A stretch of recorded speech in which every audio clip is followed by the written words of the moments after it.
بسم الله الرحمن الرحیم. د فاست بوکس د صرافي سافټویر صراف سافټ د پښتو ژبې د اړخ د زده کړو د ویډیوګانو دریمه ویډیو ده. په دې ویډیو کې موږ تاسو ته د کارمندانو سافت یا تشکیلاتي چارت جوړول او په دغه ترتیب کوم سرمایه چې موږ ثبت کړې وه د هغوی هغه اولین سافت د ګټې د تاوان د سنجش لپاره او د هغه ترڅنګ موږ تاسو د مالیاتو معرفت وایو. ښه، لومړی موږ تاسو خو 10 میلیون افغانۍ سرمایه ثبت کړل په تیر دوه ویډیوګانو کې. طلبات پر افغانستان بانک چې هغه مو ثبت کړله، شتمني جاري شتمني موږ ثابت شتمني هغه هم موږ ثبت کړل را سره. جاري شتمني او ثابت شتمني دا دواړې موږ در سره ثبت کړلې. ان شاء الله الرحمن په هغه باندې هم تاسو وپوهېدلاست، تاسو سره باندې خلاص شو، په هغه کې خو څه نور مشکل او ستونزه نشته. ښه، نو اوس خبره دې ځای ته ولاړ ده چې موږ دغه پیسې دلته ورسولې او موږ به دلته راسو د ګټې او تاوان سنجول، یا هغه ته مه راځئ ډایرکټ په دې ځای کې هم تاسو راتللی سئ. عمومي بیلانس ته موږ دلته راسو، هلته موږ نرخونه ورته ورکوو. صحیح شو، دا نرخونه یې موږ ورته ورکوو، خو د دې ترڅنګ باید موږ دلته راسو، پر دې ځای باندې کلیک کړو، د اسعارو اوسنۍ نرخونه ثبتوو. موږ خو او تاسو بیلانس افغانستان بانک ته ټول په افغانۍ باندې ورکوو. صحیح شو، نو د ډالر په مقابل کې نننی نرخ فرضاً 1 دی، افغانۍ د افغانۍ په مقابل کې 1، کالدار چې ده هغه 3.4، درهم چې دی هغه 0 او یورو چې ده فرضاً 15 ده. صحیح شو، دا به ثبت کړو. اوس خو زموږ سره یوازې افغانۍ دی، نو ډالر نشته را سره. صحیح شو، نور شیان صفر دي ځکه هغه افغانۍ بېرته په افغانۍ کې وراله. بله ورځ موږ او تاسو ډالر واخلو، افغانۍ را واخلو او د دغه سرمایه زموږ را متفاوته سي نه، یعنې د نن د نرخ څخه زموږ سرمایه تفاوت وکړي. بالفرض نن موږ دغه سرمایه لرو، موږ دغه پیسې لرو، که سبا ورځ موږ سرمایه کښته یا پورته ځي، هغه به د هغې ورځې په ګټه یا په تاوان کې زموږ ثبتېږي. که بالفرض ستا سرمایه نن 29.915 میلیونه ده، نو که چیرې ستاسې سرمایه 90.815 سي، نو دا خو مطلب دا دی چې موږ نقص کړی دی په هغه ورځ. او که چېرې د 90.915 څخه دا بېرته ولاړه 10.1 ته یا 10 ته ولاړه، مطلب دا دی چې موږ ګټه کړې ده. یعنې ستا چې سرمایه لوړه ځي هغه به ګټه وي، او چې کښته ځي هغه به تاوان وي. ښه، ان شاء الله الرحمن په دې خو سره خلاص. سرمایه موږ په دې شکل باندې نور قید کړل او نور موږ کار ته اماده یو. که چېرته زه اوس تبادلات اجرا کوم، ډالر رانیسم، سبا ورځ یې بېرته خرڅ کړم، ما چې څومره ګټه وکړه هغه زما ګټو تاوان ته ځي. او د دې ترڅنګ موږ او تاسو پر د مالیاتو لپاره د مالیاتو معرفت، مثلا دلته اول موږ د مالیاتو معرفت ورته ورکوو، پر یو باندې به کلیک وکړو، مثلا موږ کوم نوع مالیات لرو. صحیح شو، مثلا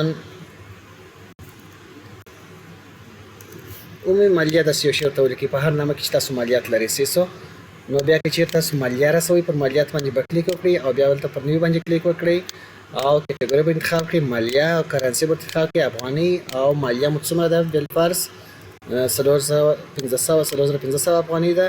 پیسې مو ورکړي دي که یعنې تاسو اوس خپل مالیه سره وسنجل سو، 2500 افغانۍ تاسو سره راغلې ده، خو دا پیسې مو لا تر اوسه پر نه دي ورکړې او دا بیا وروسته تاسو ورکوئ دا پیسې. که چېرته موږ مالیه اوس موږ ثبت کړله چې 3500 افغانۍ موږ ته مالیه تعینه شوې ده، خو موږ د اوسه پر نه ده تحویله کړې، نو هغه بیا تاسو ثبت کړئ په دغه ځای کې. راځئ د تادیه وړ مالیاتو کې دلته راځئ 3500 افغانۍ. کله چې تاسو هغه مالیات تادیه کړئ، نو هغه بیا ستاسو د ګټې د تاوان څخه د ګټې څخه وځي. صحیح څه، او بیا صافي ګټې دلته راځي، دا ځای بېرته صفر کېږي.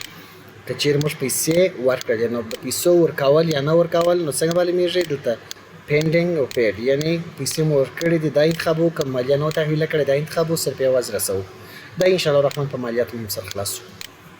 ښه، په بل قدم کې موږ تاسو راځو دلته دغه خپل تشکیل جوړو، د شرکت تشکیل چې ډېر مهم دی. افغانستان بانک مامورین هیئات راځي او ستاسو ډیټابیس چې کله ګورئ، نو ستاسو تشکیل اول لوارې ګوري چې تاسې څوک لرئ په تشکیل کښې، نو رابسئ دلته منابع بشري ته او بیا به دلته په کارمندانو باندې کلیک وکړئ او د نوي کارمند ثبت کول باندې به کلیک وکړئ. په لومړي قدم کښې باید موږ ورکړو چې بالفرض زه به دغه نومونه ډکم، بیا به وروسته تاسو ته تشریح کړم چې ویډیو. حاجي اسدالله تخلص کریمي، ادرس کندهار، د تذکرې نمبر، د تماس شمیره او په باست کې د څوک راځي سهامدار 50%، یعنې اول د ور موږ د شرکت رئیسان ثبتو د خو موږ سره په سهامدار 50% سهم لرونکی موقف لوړ موقف یعنې په ګراف کې تر ټولو لوړ دی 300 دا به ثبت کړو. راځم یو بل سهمدار هم ثبتوم. دی هم په موقف کې لوړ موقف دی، معاش او نه لري کرنسي او معاش دغه څه پېژنو ځکه د معاش نه لري، خالي عکس او اسناد دلته راپورته کوو 300 دا بل ته ثبت کړو. راځم نور کسان هم ثبتوم. ښه په دوهم قدم کښې موږ خو دوه دانې سهمداران ثبت کړل، نو محب الله تخلص سلیمي او د ده بس چې دی هیئت د نظار دی 300. نو د ده موقف چې دی هغه کښته موقف دی او په کښته موقف ورته انتخابو لوړ نو انتخابو د تاسیسو کښته موقف دی او د چا مربوط دی حاجي اسدالله او حاجي احمدالله دواړو ته دی باید راپور وکړي، د دوی تر لاس لاندې دی 300 او د ده عکس او د ده اسناد دلته راپورته کړو 300 دا به هم ثبت کړو. راځم زه نور هم ثبت. ښه بسیمه محمد شیرین موږ ثبت کړئ او دته موږ په بس کې عضو هیئت نظار او موقف کښته موقف او دی باید چاته دی باید یوازې محب الله ته کوم چې موږ سره په هیئت نظار کې او معاش 15000 افغانۍ انځور او اسناد دا دواړه به انتخاب کړي 300.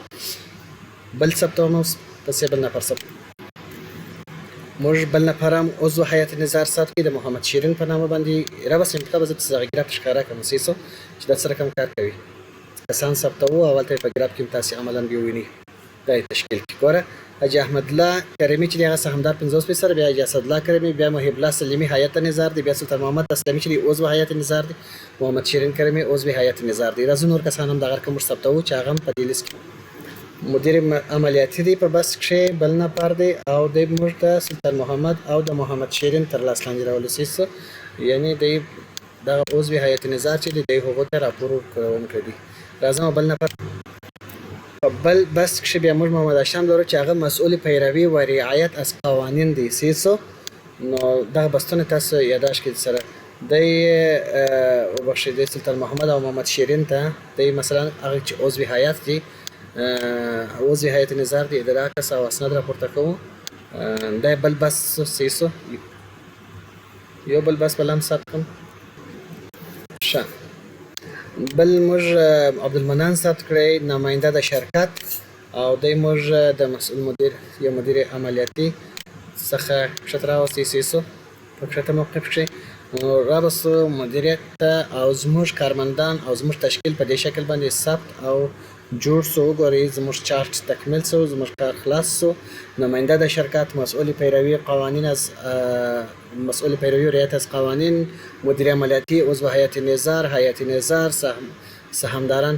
نو دغه تاسو په یاد کې ولرئ تاسو باید په دغه بستونو باندې خو تاسو طرزالعمل افغانستان بانک تر کړی دی د بستونو مطابق دغه طرزالعمل مطابق تاسو ثبت کړئ په دغه شکل باندې ثبت کړئ 300 ان شاء الله الرحمن تاسو هم په طریقه او په ترتیب باندې سر خلاص. که کوم سوال مو درلودی موږ خدمت کوي نور به په نور ویډیوګانو کې ان شاء الله الرحمن پته برخه